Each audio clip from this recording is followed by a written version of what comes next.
Halo, kembali lagi di channel YouTube ini untuk membahas soal-soal TPS pengetahuan kuantitatif. Nah, sebelum kita masuk ke pembahasan soal, ada baiknya terlebih dahulu untuk menekan tombol subscribe dan tombol lonceng akun ini agar tidak ketinggalan info mengenai video-video selanjutnya. Oke, terima kasih. Oke, langsung saja kita akan masuk ke pembahasan soal pertama. Nah, kali ini kita akan membahas soal dengan bahasa Inggris. Dibaca dulu soalnya. Oke. Nah, mengerjakan soal bahasa Inggris seperti ini, kita harus mengetahui dulu beberapa pengertian dalam soal bahasa Inggris atau dalam bahasa Inggris pengertiannya. Nah, kemudian kita tuliskan atau kita lakukan pemisalan. Karena ini sebenarnya soalnya tidak sulit, tidak terlalu sulit, hanya saja mungkin karena menggunakan bahasa Inggris, kita mungkin sedikit kebingungan. Nah, gimana?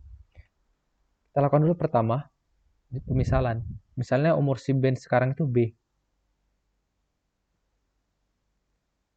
dan umur si Anita itu A. Kenapa harus kita lakukan pemisalan? Nah, kita baca dulu maksud soalnya. 6 years ago, Anita was 3 times as old as he was. Nah, 6 tahun lalu si Anita itu P kalinya umur si Ben. Nah, sekarang si Anita itu 17. Berapa umur si Ben? Itu pertanyaannya. Nah, kita misalkan lah, let's si umur si Ben itu B. Terus ini tanya. Umur si Anita sekarang si A. Terus 17. Gitu kan. Nah, kita yang dari kalimat pertama kita lakukan pemodelan matematikanya. 6 tahun lalu katanya. Berarti Anita kurang 6. Umur si Anita sekarang dikurang 6 tahun lalu. P kali dari B kurang 6. Nah, dapatlah kita model matematikanya ini. Nah, dikasih tahu A-nya 17. Ditanya B-nya berapa dalam P. Maksudnya jadinya 17 kurang 6, 11. Soalnya P, B kurang 6. Dari situ langsung dapat 11 per P sama B kurang 6. Kita kan B. B sama 11 per P tambah 6. Jadi jawabannya A. Saja. Jadi sebenarnya cukup mudah, hanya pemodelan matematika, hanya saja mungkin tidak terbiasa dalam bahasa Inggris. Saya rasa cukup jelas, kita bisa lanjut ke soal berikutnya. Baca dulu soalnya. Oke, kurang lebih maksud soalnya itu seperti ini. Ada 9 titik di sini. Nah, kita harus menghubungkan 2 titik. Nah, jarak terjauh dari hubungan 2 titik itu tanpa melewati titik lain itu berapa? Ini tanya. Nah, ini. Kalau ini nggak boleh. Karena dia ada melewati titik yang lain. Jadi hanya dia jarak terjauh antara 2 titik yang tidak melewati titik lain. Seperti itu.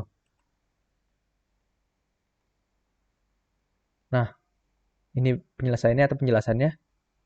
Sebenarnya jarak terjauh yang mungkin itu adalah seperti ini. Nih. Atau ini. Jadi, dia 2 segmen ke kanan dan 1 segmen ke atas. Atau 2 segmen ke bawah, 1 segmen ke kiri atau ke kanan. Seperti itu. Karena kalau misalnya jarak seperti ini kan dia tidak melewati titik lain. Ini pasti jarak terjauhnya. Ini juga. Katanya di antara titik ini jaraknya 2 unit. Berarti jarak terjauh kalau itu 2 unit berarti kan 4 unit.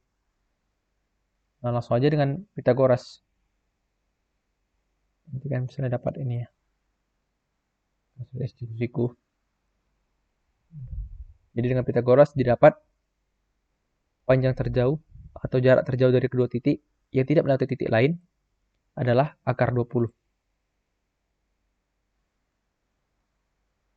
Nah, itu saja. Untuk penjelasan lebih lanjut bisa dibaca di sini. Tapi kurang lebih sudah saya jelaskan juga tadi. Nah, saya rasa cukup jelas. Kita bisa lanjut ke soal berikutnya. Nah, soal berikutnya ini misalkan X, Y, dan Z adalah bilangan bulat yang berbeda. X dan Y adalah bilangan genap positif dan Z adalah bilangan ganjil negatif. Manakah dari pernyataan berikut yang tidak benar?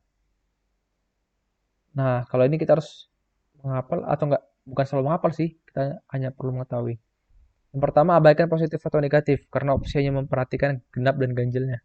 Jadi kita nggak perlu itu positif, nggak perlu itu negatif, karena hanya genap atau ganjil, seperti itu. Nah, kemudian kita harus mengingat, atau misalnya kita tidak mengingat, kita bisa melakukan contoh-contoh sih, untuk mendapatkan ini, tapi lebih baik diingat aja. Jadi genap kurang ganjil itu udah pasti ganjil, genap kurang genap udah pasti genap, ganjil kurang ganjil udah pasti genap, ganjil kurang genap udah pasti ganjil. Ini sesuatu yang udah pasti nih.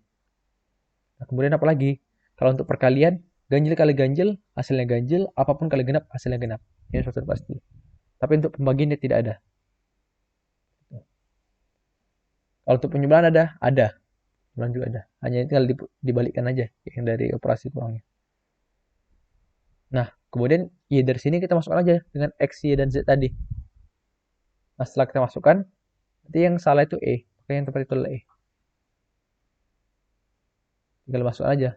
Tadi X-nya genap.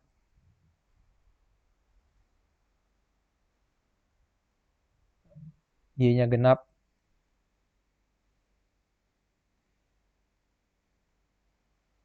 Nah, Z-nya ganjil. Misalnya pilihan A, kita masukkan. X kurang Z, genap kurang ganjil. Genap kurang ganjil, ganjil. Berarti sini ganjil. Kali X kurang Z lagi, ganjil. Kali genap. Apapun dari kali genap, aslinya kan genap. Jadi genap. Y kurang Z, genap kurang ganjil, ganjil. Ganjil dikali ganjil. Ini juga ganjil, maka Y ganjil juga. X kurang Z. Tadi kita dapat ganjil. Ini dia. Y-nya kan genap. Hasilnya genap. Nih.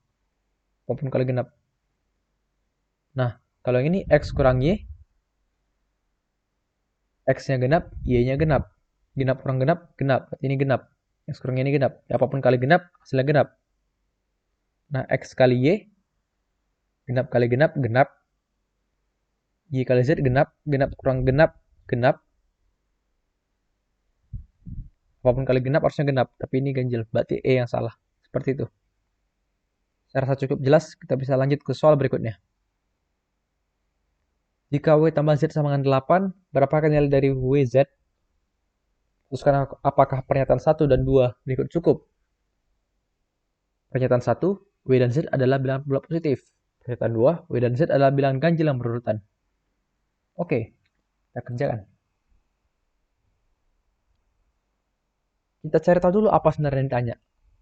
Diketahui W tambah Z sama dengan 8. Yang ditanya, WZ berapa? Nah, kemudian kita cek pernyataan satunya. WZ adalah bilangan bulat positif. Nah, untuk bilangan bulat positif ada banyak sekali kemungkinan dari WZ. Ada 17, ada 26, 35, 44, dan sebagainya. Maka setiap pasangan bilangan memiliki nilai perkalian WZ yang berbeda-beda. 1 kali 7, 7. 2 kali 6, 12. 3 kali 5, 15. Nah, berarti dari situ pernyataan satu saja tidak cukup. Kemudian kita lanjut ke pernyataan 2. W dan Z adalah bilangan ganjil yang berurutan. Maka dapat disimpulkan Z sama dengan W tambah 2. Karena dia ganjil yang berurutan. Atau Z sama dengan W kurang 2. Nah, kemudian substitusi ke soalnya. Sama 8 tadi. Untuk Z sama dengan W tambah 2. Karena ada kemungkinan 2. Ini kemungkinan 1. Ini kemungkinan 2-nya. Karena kita nggak tahu Z-nya lebih besar atau Z-nya yang lebih kecil. Seperti itu. Nah, untuk yang pertama, kita substitusi ke soal. Masukkan ubah Z-nya jadi W tambah 2. Nanti didapat W-nya 3, Z-nya 5. Kemudian masih ada yang kemungkinan kedua. Nah, kemungkinan pertama tadi WZ-nya 15 hasilnya. Hasil perkaliannya. Kemungkinan kedua, Z-nya kan W kurang 2. Disubstitusi lagi Z-nya, diganti menjadi W kurang 2. Nah, didapat W-nya 5, Z-nya 3. Dikalikan, WZ-nya 15. Nah, jadinya berapa nilai dari WZ? Untuk pernyataan 2, udah pasti. Ada dua kemungkinan memang, W dan Z-nya. Tapi, jawaban ini selalu pasti, selalu sama. Yaitu selalu 15. Maka, untuk soal kali ini, pernyataan 2 udah cukup. Karena dua kemungkinan tersebut memiliki nilai yang sama, yaitu 15, maka pernyataan 2 saja cukup. Jadi untuk soal nomor 4, pernyataan 2 saja cukup, tapi pernyataan 1 sendiri tidak cukup. Jawabannya B. Oke, saya rasa cukup jelas. Kita bisa lanjut ke soal berikutnya. Rata-rata 5 bilangan asli adalah 6. Jika bilangan asli X ditambahkan, maka rata-rata 6 bilangan tersebut adalah bilangan asli. Manakah hubungan yang benar antara kuantitas P dan Q berikut? Nah, dibilang rata-rata 5 bilangan asli adalah 6. Nah, itu gimana? Rata-rata bilangan asli adalah 6. Kemudian jika bilangan asli X ditambahkan. Jika X ditambahkan ke bilangan itu, maka rata-ratanya juga sebuah bilangan asli. Nah, rata-rata 6 bilangan. Yang pertama ini 5 kali 6 kita dapat dari mana? 5 kali 6 ini didapat dari rata-rata 5 bilangan pertama. Seperti itu. Jadi, kenapa misalnya rata-rata 5 bilangan pertama, kan? Adalah 6. 6 itu dari mana? Sigma X misalnya. XI. Itu per 5. Maka penjumlahan sigma XI-nya I 0 sampai, karena ada 5, sampai 5. Ada 30. 6 kali 5. Itulah ini. 5 kali 6-nya dari situ. Kemudian karena ditambahkan suatu bilangan asli X, ditambahkan X per 6.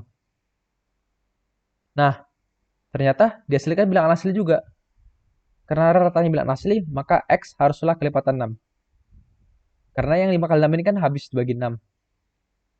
Supaya hasil 5 kali 6 tambah X ini juga habis dibagi 6, maka X-nya itu harus kelipatan 6.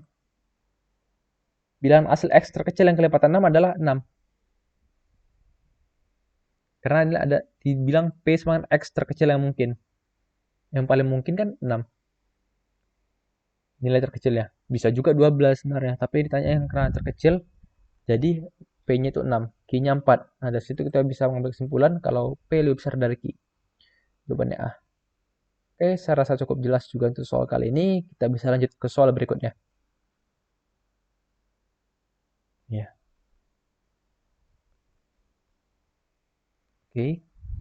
Adi membeli kemeja seharga 100.000 dengan diskon awal 50% ditambah 30% dari harga setelah diskon awal.